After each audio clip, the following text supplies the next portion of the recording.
ये सब संत जनन के रूप में श्री श्यामा श्याम ही आ रहे हैं कथा में, और अपने उपस्थिति दर्ज करा रहे हैं। नेक हम आगे बढ़े, सोई ठाकुर जी के नेक डट मुँह अच्छे ते आन दे। तो ये सुख है हमारे मध्य में। श्री अखंडानंद आश्रम से पूज्य महाराज जी पधारे हैं। आप दोनों महापुरुषों के श्री चरणों में बारंबार वंदन करते हैं। हमारे श्री कोकिल साईं जी, आपसे पूज्य महाराज जी का, स्वामी श्री अखंडानंद जी महाराज का बहुत स्नेह था, बहुत प्रेम भाव। यद्यपि हमारे स्वामी जी महाराज प्रवचन करते थे और प्रवचन श्रवण करके ही भक्तजन उसको ग्रंथाकार दे देते थे, उसी की लिख करके उसी को ग्रंथ स्वरूप बनाया जाता। पर ऐसा मैंने संत जनों से सुना है कि हमारे श्री कोकिल साईं जी के लिए स्वयं स्वामी जी ने कलम उठा करके लिखा। भक्त कोकिल साईं स्वयं वर्णन किया आपके चरित्र का। ये सामान्य बात नहीं है। स्वामी श्री अखंडानंद जी महाराज सचल श्रीमद् भागवत विग्रह थे। मैंने कभी दर्शन नहीं किया महाराज जी का, दास को अवसर नहीं मिला। हमने तो महाराज जी की गोद में खेले हैं, आप सबके दर्शन किए हैं, और आपके दर्शन से ही हमको महाराज जी के आशीष का अनुभव होता है। पर श्रवण किया है हमारे पूज्य पिताजी महाराज, पूज्य पिताजी के गुरुदेव महाराज, वे तो उन्हीं के ही शिष्य स्वरूप थे। स्वामी श्री अखंडानंद जी महाराज स्वयं अपने हस्त कमल से जिनका चरित्र लिख रहे हैं, सोचो वे भक्त कैसे होंगे, किस श्रेणी के होंगे। जो साईं परिकर के यहाँ बैठे हैं वे सब तो जानते हैं, पर जो लाइव देख रहे हैं और जो स्थान से परिचित नहीं, उनको केवल एक आध सूक्ष्म बात बता दूं। कोकिल स्वरूप में रहते थे साईं, मानसी भाव। मैं अपनी कथाओं में कहा करता हूं कि वृंदावन में सेवा पद्धति का विशेष भाव है मानसी भाव। मानसी भाव मतलब आप कहीं भी आसन लगा करके बैठ जाएं और नेत्र बंद करके स्थान, स्थिति, परिस्थिति और वातावरण सब परिवर्तित हो जाए और आप श्री ठाकुर जी की निज लीला का दर्शन करने लग जाओ, उसी को मानसी भाव कहते हैं। आप बैठे दिल्ली में हैं, पर दिल्ली में बैठे बैठे आपने नेत्र बंद किए और मन में विचार किया, कलकल निनाद करती यमुना जी बह रही हैं, श्री गिरिराज जी का मधुर दर्शन हो रहा है, गिरिराज पर्वत के शिखर पर मयूर नृत्य कर रहे हैं, सघन वन है और उसी वन में वेणु की टेर सुनाई दे रही है। कार्तिक के मास में जैसी सौंधी सौंधी हवा चलती है वैसी वायु व्यार बह रही है। एक वृक्ष के नीचे श्री पीतांबरी लटक रही हैं, ठाकुर जी यहीं कहीं विचरण कर रहे हैं। इस प्रकार आप नेत्रबंद करके अपने मानसी भाव में पहुंच जाते हैं और वहां फिर श्री ठाकुर जी की लीला का दर्शन करते हैं। इसी को मानसी भाव कहते हैं। संभवतः सब लोग मानसी में प्रवेश नहीं कर पाते।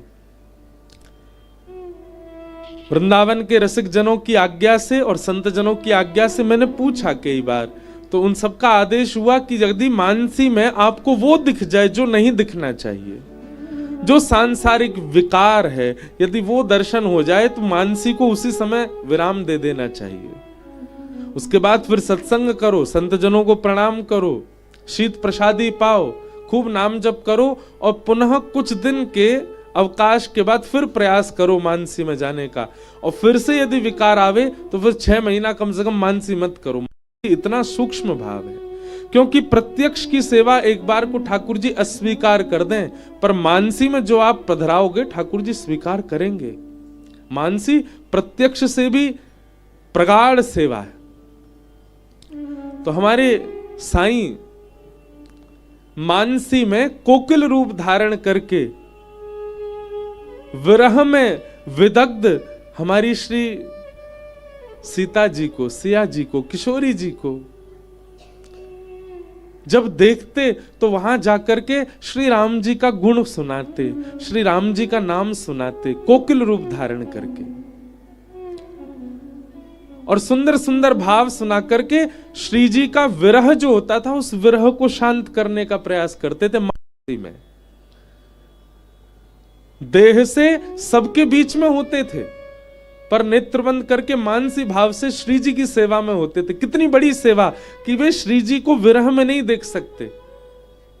अशोक वाटिका में बैठी हमारी सियाजू इतना विरह कर रही है राघवेंद्र सरकार का, तभी वे राघव जी का चरित्र सुनाते वहां बैठ करके, और सियाजू बैठ के सुनती तो विरह पूर्ण रूपेण समाप्त तो नहीं होता, पर थोड़ा कम हो जाता।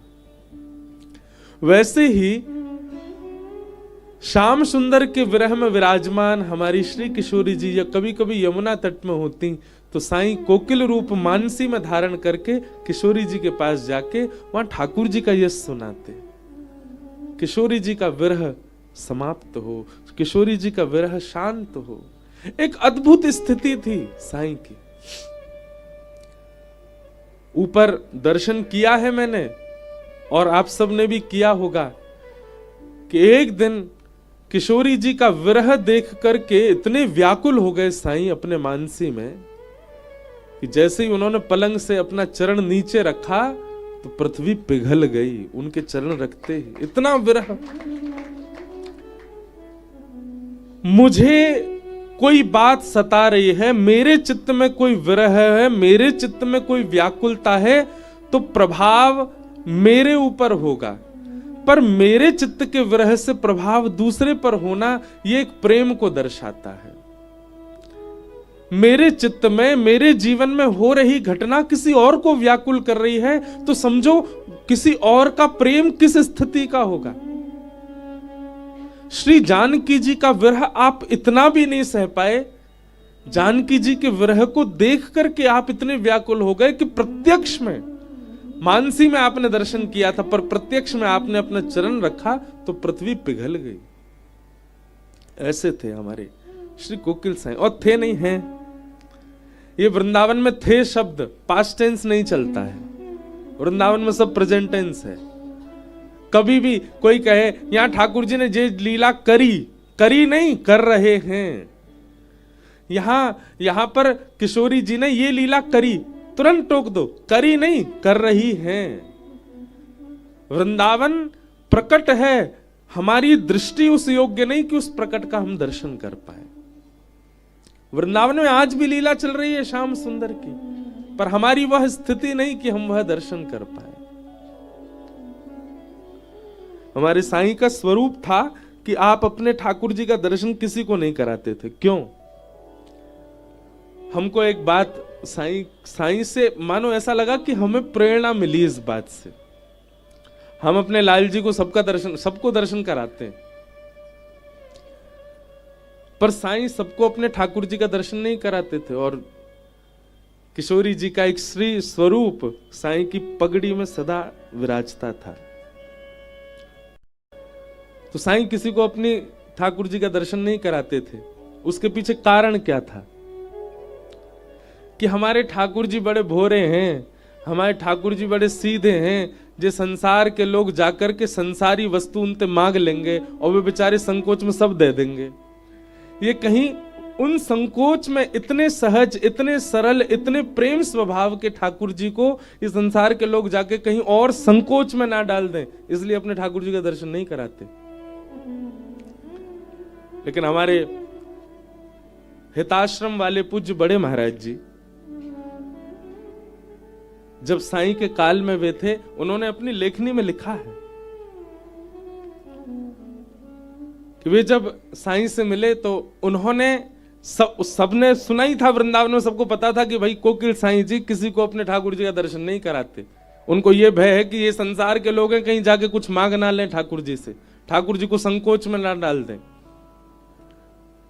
तो हिताश्रम वाले पूज्य बड़े महाराज जी ने साईं से एक दिन ऐसे ही सहजता में कहा, देखें हमको मना करेंगे कि नहीं। आपने कहा अपने ठाकुर जी का दर्शन करा दो। तो साईं तुरंत बोले, हाँ जी चलिए कराता हूं दर्शन। लेकर के जाने लगे तो हिताश्रम वाले पूज्य महाराज जी ने मार्ग में ही कहा साईं, हमने तो सुना है कि आप अपने ठाकुर जी का दर्शन नहीं कराते किसी को, पर हमने एक बार कहा और आप तुरंत कह रहे हो चलो आपको दर्शन कराते हैं। तो साईं बोले, आप राधा वल्लभी महात्मा हो, आप राधा वल्लभ संप्रदाय के हो, और श्री राधा वल्लभ संप्रदाय में ठाकुर जी तो मांगो ना जाए, ठाकुर जी को दियो जाए, या हमारे आप अधिकारी हो उनके दर्शन के। आप पे हमें भरोसा है कि आप कछु ठाकुर जी से मांगोगे नहीं, आप दे के ही आओगे। इसीलिए यहाँ इस आंगन में सब आशीष ही देते हैं, सदा प्रसन्न रहो। यहाँ पूरी दुनिया में हम कथा करने जाते हैं, सब जगह लोग हमको प्रणाम करते हैं, पर साईं के आंगन में यहाँ सब हमको आशीर्वाद देते हैं, महाराज जी खुश रहो, महाराज जी प्रसन्न रहो। यहाँ ठाकुर जी को भी दिया जा रहा है, आत्मसमर्पण का भाव है यहाँ पर, मांगने की स्थिति नहीं। सोने का छत्र चढ़ाएंगे ये दे दो, ऐसा करेंगे ये दे दो, मांगने की प्रथा लगभग सब जगह है। हमारे हिंदू सनातन मंदिरों में भी सब जगह लोग, कहीं पता चल जाए यहां मनोकामना पूरी होती है तो सब लोग वहां मांगते हैं। पर वास्तव में सत्य बताएं, वृंदावन मांगने की जगह है ही नहीं। वृंदावन तो लौटावे की जगह है, वृंदावन तो देवे की जगह है, वृंदावन तो बटवे की जगह है। साईं का ऐसा प्रेम अपने ठाकुर जी, तब से हमारे मन में पता नहीं क्यों व्याकुलता हुई, जब से ये हिताश्रम वाले महाराज जी की बात सुनी कि भैया हम भी अपने लाल जी का दर्शन सबको कराते हैं, और निश्चित है कि संसार के सब लोग जाकर के, छोटे से लाला हमारे 3-4 साल के, उनसे जाके जाने क्या क्या मांगते होंगे। तो इस कथा से हम एक नियम बना रहे हैं, यही साईं के आंगन से, कि आज के बाद हमारे लाला को दर्शन करोगे तो आपको सौगंध है कि उनसे कुछ मांगोगे नहीं। कुछ नहीं मांगना। तो जो भी दर्शन करने जाएंगे लाल जी का, हम सबको कसम दे के भेजा करेंगे उन्हीं की, तुमको तुम्हारी सौगंध है अगर तुमने ठाकुर जी से कुछ मांगो तो। नेक्स्ट लाला हमारो, ये लेख क्यों आया मेरे सामने, ये बात मुझे क्यों पता चली साईं के आंगन में आने से पहले। मानो साईं ने कथा प्रारंभ से पहले ही दक्षिणा दे दी, बोले अपने लाला को ने हृदय में छुपाए के रखो, ये सब संसार के लोग कछु मांग सके उनते, जैसे साईं ने श्री जी को छुपा के रखो अपने पास, ऐसे भैया अपने अपने ठाकुरन को भी खूब सजाओ धजाओ, खूब आनंद से उनको तैयार करो, पर अपने पास ही रखो, छुपा के रखो। रसिक प्रीतम हित चित्त की बातें श्री गिरधारी जी सो कहिए, तलहटी गोवर्धन की रहिए। तो ऐसे हम साईं को ये आंगन है। हमारे स्वामी शेखनानंद जी महाराज का इसीलिए प्रेम नहीं था उनसे। आज महाराज जी के श्री स्थान से हमारे पूज्य महाराज जी आए हैं, आपको बारंबार प्रणाम करते हैं।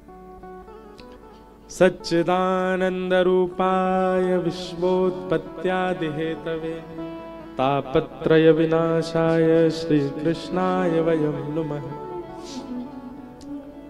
3 रूप, 3 गुण और 3 कर्मों की चर्चा महात्मा के प्रथम श्लोक में है। बहुत ध्यान से सुनो सब लोग। हमारे वृंदावन के रसिक जन आज्ञा करते हैं, सत्य, चैतन्य और आनंद 3 रूप बताए ठाकुर जी के।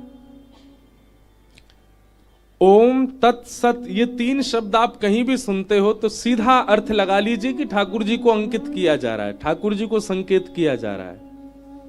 ओम, तत् और सत। भागवत जी के महात्म्य में सच्चिदानंद, सत शब्द से ही प्रारंभ है, यानी सत परमात्मा को जिस दिन आपने जड़ ना मान करके चैतन्य मान लिया, उसी दिन से आनंद की प्राप्ति हो जाएगी। सच्चिदानंद रूपाय। हम अपने ठाकुरों को हम सेवा करते हैं, सबके घर में सेवा विराज रही है, चाहे लड्डू गोपाल हो, चाहे त्रिभंग लली ठाकुर जी हो, हमारे गिरधर लाल जी हैं, किसी के यहां चित्रपट की सेवा है। आप अपने ठाकुर को यदि आकृति मानते हो, आप अपने ठाकुर को यदि धातु मानते हो, आप अपने ठाकुर को यदि जड़ तत्व मानते हो, आपको आनंद कभी अनुभव नहीं होगा। सत परमात्मा को चैतन्य मानो, वे साक्षात चैतन्य हैं। वे हमारी तरह खामे, वे हमारी तरह बैठे, वे हमारी तरह चले। महाराज जी अभी बैठे थे सुदामा कुटी वाले, वे कह रहे थे, चर्चा सुना रहे थे। उसी भक्तमाल में कथा आती है धन्ना जाट की। धन्ना जी महाराज, धन्ना जाट जी के यहाँ क्या हुआ, धन्ना के साथ कैसी लीला हुई। एक संत सेवा करते थे शालिग्राम भगवान की, और धन्ना जी बैठ करके देखते थे। उनके मन में आयो कि मैं भी सेवा करूं। अच्छा एक बात और, अगर मेरे मुंह बार बार ब्रजभाषा निकले तो क्षमा करियो, ये हमारी मातृभूमि है, यहाँ तो ब्रजभाषा में ही कथा होएगी। तो जिनको समझ आए अच्छी बात, नहीं समझ आए फिर भी मूड हिलाते रहिए। तो चैतन्य पर चर्चा कर रहे हैं।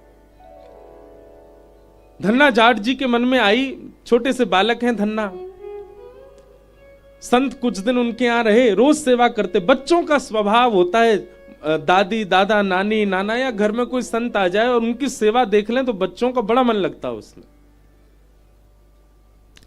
तो धन्ना जी बैठते थे, रोज देखते थे सेवा। एक समय आया, संत का वापस जाने का समय आया, तो धन्ना जी रोने लगे। संत बोले, अरे बालक मैं आ जाऊंगा, तू मेरे पाम छोड़ दे, मैं जल्दी आ जाऊंगा। बोले नहीं, मैं आपके लिए नहीं रो रहा हूं, अपने ठाकुर जी मुझे दे जाओ, उनके लिए रो रहा हूं। मैं आपकी जैसी सेवा उनकी किया करूंगा। महाराज धन्ना जी इतने जिद में अड़ गए कि पूरा घर अधर कर दिया उन्होंने, संत को जाने ही नहीं दें, मुझे इनके ठाकुर जी चाहिए। तो संत ने एक लीला क्या की, जहां पर पूजा का स्थान था वहां सिंहासन पर उनके शालिग्राम जी बैठे थे, तो उन्होंने चुपचाप शालिग्राम जी तो धर दिए नीचे, और सिंहासन पर बाहर से एक चिपटो सा पत्थर लाके धर दियो, और वहां पे इत्र आदि लगा दी। और धन्ना जी से बोले, इधर आओ बेटा, देखो तुमको सिंहासन वाले ठाकुर जी चाहिए या नीचे वाले ठाकुर जी चाहिए, बताओ, राजा वाले ठाकुर जी चाहिए या सिपाही वाले ठाकुर जी चाहिए। छोटा बालक धन्ना बोले, नहीं हमको तो राजा वाले चाहिए। और राजा वाले जो थे वो तो चिपटा पत्थर था, शालिग्राम जी तो नीचे विराज रहे। तो संत ने कही, ठीक है अब ये तुम्हारे ठाकुर जी हैं, ठीक है, अब इस सिपाही वाले ठाकुर जी हम ले जा रहे हैं। वो असली शालिग्राम जी थे संत के। बोले हाँ हाँ हमको राजा ठाकुर दे दो। शालिग्राम जी लेकर के चले गए, और वो सामान्य पत्थर गली का ऊपर रखा। अब धन्ना जी उनको ही नहलामे, उनको ही सुलामे, उनके ही तिलक करे, मैया से लड़े, मैया मुझको रोरी दिलवाओ, चंदन दिलवाओ, ठाकुर जी को श्री लगानी।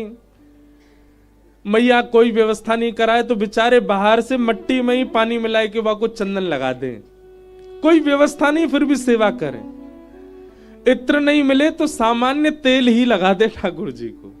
बोले ठाकुर जी अभी मैं गरीब हूं, मुंह पे व्यवस्था नहीं है, आप ऐसी सेवा स्वीकार करो। और सामान्य पत्थर की सेवा कर रहे हैं। धन्ना जी रोज सेवा करते अपने ठाकुर, उत्साह उनका प्रबल। देखो एक बात समझिएगा, आपका साधन, आपकी व्यवस्था, आपकी बहुमूल्य वस्तु सेवा नहीं प्रकट करती हैं। सेवा में दो चीजें बहुत आवश्यक हैं, पहला भाव और दूसरा उत्साह। यदि भाव और उत्साह है तो व्यवस्था कैसी है ठाकुर जी को कोई चिंता नहीं। भाव और उत्साह प्रबल होना चाहिए ठाकुर जी के प्रति, और धन्ना जी का वो प्रबल है, भाव भी प्रबल है और उत्साह, उत्कंठा, आलस्य नहीं करते सेवा में। अपने ठाकुर जी को ऐसी मट्टी घिस के वहां में जल लगा के चंदन भी लगा देते, ठाकुर जी चंदन लग गए हो, तेल लगा के बोलते इत्र लग गए हो। बोले भोग कैसे लगाऊं, मैया से लड़ते, बोले पहली थाली ठाकुर जी की निकालो, ठाकुर जी का भोग लगेगा। ठाकुर जी के आगे भोग धर देते, पर्दा लेके ऐसे ही खड़े हो जाते, ठाकुर जी भोग लगा लो, और थोड़ी देर पकड़ के खड़े रहते, फिर वहां के बाद ऐसे पर्दा नीचे करके देखते ठाकुर जी खा रहे हैं कि नहीं। अरे आप तो पाई ना रहे, जल्दी पा लो ठाकुर जी, अच्छा नहीं एक देर और पा लो। ठाकुर जी ने नहीं पाया, धन्ना जी बड़े व्याकुल हो गए, ठाकुर जी आप पा क्यों नहीं रहे हो, दाल में कछु कमी है, रोटी बढ़िया ना बनी, इस सामग्री में कोई कमी छूट गई है ठाकुर जी जो आप पा नहीं रहे हो। ठाकुर जी ने जब नहीं पायो तो धन्ना जी बोले, अच्छा धनवानन के यहां पाओ आप, हम निर्धन है, हमारे नहीं पा रहे हो। ठीक है, मैं भी वचन दे रहा हूं, आप नहीं पाओगे तो मैं भी नहीं पाऊंगा, मैं हूं भूखा रहूंगा। और महाराज धन्ना जी एक रात भूखे ही सो गए। दूसरे दिन प्रारंभ भयो, गुस्सा में ही सेवा कर रहे हैं ठाकुर जी की, खुद तो भूखे रहे, हम भूखों में, अरे कम से कम हमारी भूख मिट जाए, वाके लिए खा लियो। ठाकुर जी आज फिर पधराऊंगा, आज पा लियो, मुंह पे ज्यादा भूख सहन नहीं होवेगी। अच्छा देखो, ठाकुर जी से लड़ भी रहे हैं, लेकिन धन्ना की जिद कैसी, चाहते तो पा सकते हैं, चाहे तो पा सकते हैं, पर नहीं, लड़ भी रहे हैं और प्रेम भी इतना ठाकुर जी से, जब तक नहीं पाओगे मैं भी नहीं पाऊंगा। दूसरी रात भी निकल गई, धन्ना जी ने कुछ नहीं पाया। छोटे से बालक धन्ना, ठाकुर जी को दया आ गई धन्ना पर। तीसरे दिन धन्ना बोले, आज तो मुंह पे सांसों नहीं ले जा रही, आज तो मुझे घबराहट हो रही है, मेरे पेट में चूहा कूद रहे, ठाकुर जी मेरे काजे पालो। पुनः थाली लेके आए, बोले आज नहीं पायो तो प्राण निकल जाएंगे मेरे। ठाकुर जी पाए लो। और पर्दा करके जैसे ही धन्ना जी थोड़ी देर प्रतीक्षा करने लगे, इतने में ही महाराज चटकारिन की आवाज आने लगी भीतर से, कोई अपनी उंगली चाट चाट के पाए रहे। और जैसे ही धन्ना जी ने पर्दा हटायो तो नन्हे से श्री गोपाल जी बैठे हैं और पूरा मोह सन रहा है, हाथन में सब्जी लग रही है और महाराज रोटी एक कवल हाथ में लेकर के सान सान मतलब फैला के खूब प्रेम से ठाकुर जी प्रसाद पा रहे हैं। आहा बंधुओं, असली शालिग्राम जी तो संत अपने संग ले गए थे, तो गली के चिपटे ठाकुर जी धर गए थे। ऐसे ही कोई सामान्य पत्थर रख गए थे, कैसे प्रकट हो गए ठाकुर जी? ठाकुर जी का अस्तित्व किसी विशेष धातु में नहीं होता है, आपके भाव में होता है। आप चैतन्य भाव रखिए तो सही, जिसके प्रति आप चैतन्य भाव रखेंगे ठाकुर जी वहीं प्रकट हो जाएंगे, वहीं से आपकी सेवा स्वीकार करेंगे। और क्षमा कीजिएगा, कितनी भी महंगी, कितनी भी बहुमूल्य और कितने भी बढ़िया कारीगर से आप धातु में ठाकुर जी का निर्माण करवा लो, भाव नहीं है तो वो सदा धातु ही रहेंगे। हमारे पूज्य पिताजी महाराज बड़ी सुंदर धुन में गाते हैं, भाव के वश में है भगवान, भाव के वश में है भगवान, भाव नहीं तो हर मंदिर में, भाव नहीं तो हर मंदिर में, दीखत बस पाषाण, भाव होए तो जित देखूं तित, प्रगट होए घनश्याम, भाव के वश में है भगवान, भाव के वश में है। ठाकुर जी प्रकट हो गए धन्ना के लिए और प्रेम से पाने लगे। कुछ दिन बाद धन्ना जी बड़े हो गए, ठाकुर जी को अपने गोजा, गोजा बोलते हैं जेब को, जेब में धर के ले जाते गैया चरावे के लिए, और घर से गांव से थोड़ी दूर जाते ठाकुर जी प्रत्यक्ष प्रकट हो जाते और धन्ना के गले में गलवैयां डाल करके गैया चराने जाते थे। ऐसी धन्ना की भक्ति। कुछ साल बाद उन संत का वापस आगमन हुआ धन्ना जी के यहां। धन्ना जी के यहां आगमन हुआ। धन्ना जी के पिताजी ने कही, धन्ना आज गैया चरावे मत जाइयो, आज गैयाओं को यहीं चरा ले। बोले काहे को? आज गुरुजी आ रहे हैं, बचपन में आए थे याद है, जाने तो ठाकुर जी दिए। ओहो मेरे गुरुजी आ रहे हैं। नहीं नहीं ठाकुर जी गैया चरा लाएंगे, मैं घर पर रहूंगा। घर वाले बोले जन कहा बात बना रहा है, ठाकुर जी गैया चराएंगे। धन्ना जी थोड़ी दूर गए और अपनी जेब से ठाकुर जी निकाले, ठाकुर जी प्रकट है गए। ठाकुर जी आज गैया आप ही चराया हो, मेरे गुरुजी आ रहे हैं, मैं उनकी सेवा करूंगा। ठाकुर जी गैया चराने चले गए, धन्ना अपने घर चलोगो।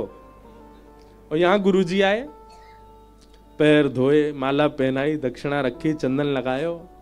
अरे वाह लाला तू तो बड़ा है गयो धन्ना, अरे गुरुजी सब आपकी कृपा। और सेवा पूजा चल रही है कि नहीं? हाँ, ठाकुर जी की खूब बढ़िया सेवा चल रही है। नवाए धुवाए के, तिलक फोटा लगाए करके, बढ़िया प्रसाद पवाए के भेज दियो। ठाकुर जी गैया चरावे गए हैं अभी। गुरु जी बोले, हैं गैया चरावे गए मतलब? हाँ, वो प्रकट है, जाए सबके आगे ना आमे, मैं गले में गलवैया डाल गैया चरावे जावे। आज आप आ रहे, हमारे अकेले ठाकुर जी गए गैया चरावे। गुरु जी बोले, क्या पागलपनों जैसी बात करते? बोले, नहीं गुरु जी, आप जो देकर के गए उन्हीं की कृपा है, उन्हीं की सेवा करी। पूरी बात बताई धन्ना ने, कैसे चटकारे लेके ठाकुर जी पाते हैं, कैसे गले में गलवैयां डालते हैं, कैसे गोद में बैठ जाते हैं, कैसे बतियाते हैं। गुरु जी को विश्वास नहीं होता। गौधूली बेला हुई, शाम का समय हुआ। धन्ना बोलो, आपको भरोसा नहीं है ना, आओ मेरे संग, गांव तक दूर चलो, मैं दिखाऊं। और गुरु जी को हाथ पकड़ करके लेके गए धन्ना जी।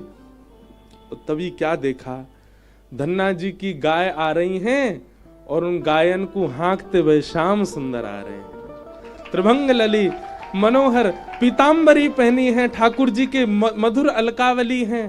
तम गो रजत छुरित कुंतल वद्दवरह, वन्य प्रसून रुचिरे छड़ चारुहासम। गैयाओं की रज उड़ उड़ करके श्री अंग पर लग रही है ठाकुर जी के। ऐसी छवि का दर्शन करके गुरु जी तो वहीं मूर्छित हो गए। होश में जब आए, धन्ना को हृदय से लगा लिया और हृदय से लगा करके बोले, धन्ना जीवन पर्यंत सांचे शालिग्राम भगवान की सेवा करी पर कभी प्रकट नहीं भय। मैं तो को गली को एक सामान्य चिपटा पत्थर दे गयो, तेने वहां से ठाकुर जी प्रकट कर दिए। धन्य है तेरी भक्ति। इसी भाव से ही भागवत जी का महात्म का प्रारंभ है कि परमात्मा सत्य है, पर उनके प्रति आप जड़ बुद्धि मत रखो, उनके प्रति आप चैतन्य बुद्धि रखो, उनके प्रति आप चैतन्य भाव रखो। आप उनको पाषाण मत मानो, सत परमात्मा को चैतन्य मानोगे तो यही सत्य चैतन्य बन करके आनंद प्रदान करेगा। सच्चिदानंद रूपाय। अनेक अर्थ हैं इस भाव के, पर एक अर्थ ऐसा भी, विश्वोत्पत्त्यादि हेतवे, विश्व की उत्पत्ति, पालन और संहार का जिनका कर्म है, संसार बनाते हैं, पालन करते हैं और उसका उद्धार कर देते हैं। तापत्रय विनाशाय, जीव मात्र के समस्त ताप यानी कि कष्टों को जो नाश कर देते हैं, ऐसे श्री कृष्णाय वयम नमः। तापत्रय विनाशाय पे थोड़ा प्रकाश डालूं। एक बात बहुत ध्यान से सुनिएगा बंधुओं,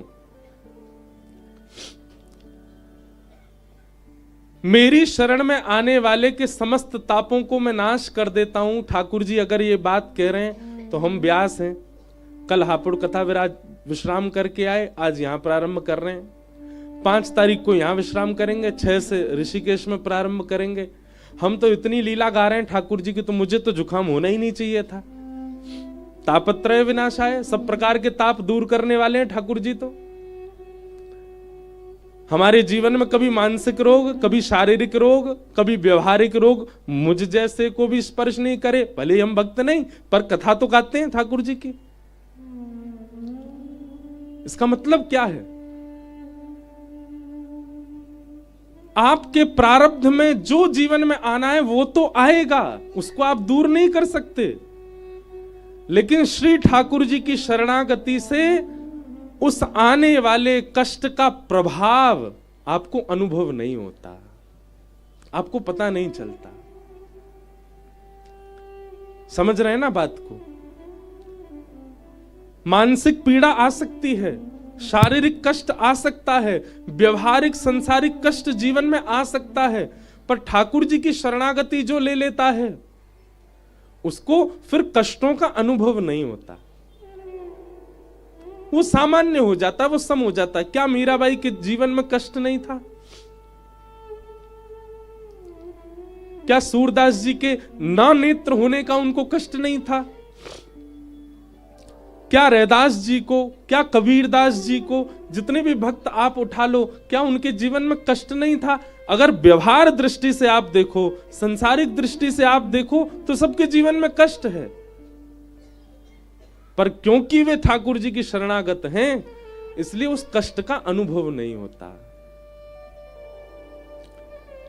मैं आज की भाषा में कहूं तो ठाकुर जी की भक्ति एनेस्थीसिया को इंजेक्शन है।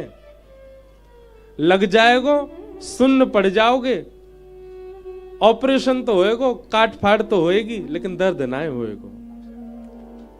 जीवन में संकट तो आवेंगे हर प्रकार के, पर वह पीड़ा प्रभाव नहीं डालेगी आपके ऊपर। मीराबाई का एक बहुत सुंदर पद है। मीराबाई कहती हैं, किसी ने उनसे कहा कि अरे तुम ये ठाकुर जी के गुण मत गाया करो, ये राणा जी तुम पर बहुत ज्यादा कष्ट देते हैं, किसी दिन तुमको ज्यादा कष्ट ना दे दें, विष पिलाने का प्रयास करते हैं, सर्पों से डसवाने का प्रयास, सब प्रकार से प्रयास करते हैं, ये कहीं कोई बड़ा षड्यंत्र ना रचा दें। तुम ठाकुर जी को भजना छोड़ दो मीरा, और कम से कम भजो तो एकांत में भजो, उनके सामने मत भजा करो। मीराबाई कहती है, मैं तो गोविंद रा गुण गासूं, राणा जी रूठे तो मने काए करसी। मैं तो गोविंद रा गुण गासूं, राणा जी रूठे तो मने काए करसी। मैं तो गोविंद रा गुण गासूं, राणा जी रूठे तो मने काए करसी। मैं तो गोविंद राम गासूं, राणा जी रूठे तो मने काए करसी। ओ मैं तो गोविंद रा गुण गासूं, राणा जी रूठे तो मने काए करसी। तो गोविंद रा गुण गासूं, राणा जी रूठे तो मने काए करसी। हे चरणामृत रो नेम हमारो, चरणामृत रो नेम हमारो, चरणामृत रो नेम हमारो, चरणामृत रो नेम। भैया या ब्रजवासी बालक पर एक दया कर दो, गले की ने सब लोग गाओगे तो मुझको सुख मिलेगा। मैंने एक धीरे गाऊं, आपने एक जोड़ते गाओ।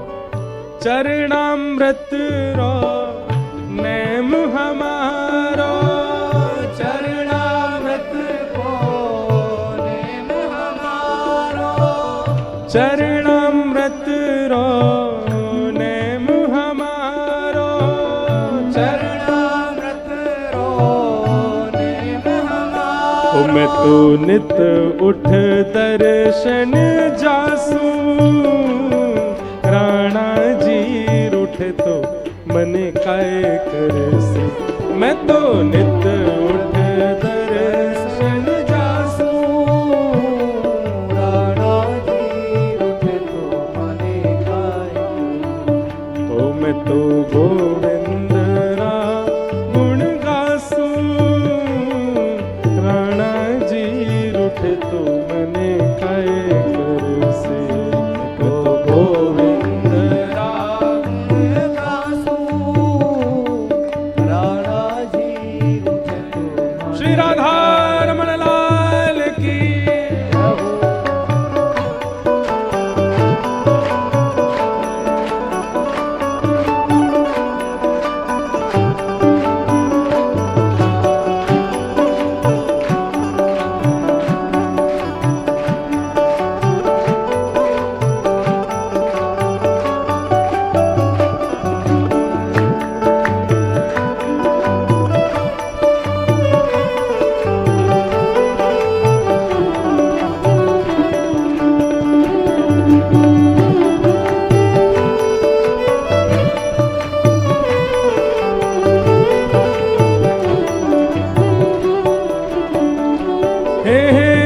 हरि मंदिर मां नृत्य करास्या, हरि मंदिर मां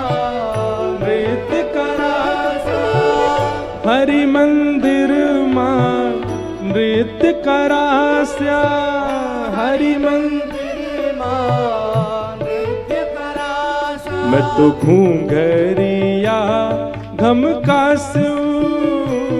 राणा जी रूठे तो मने काय कर से मैं तो घूंघरिया घम का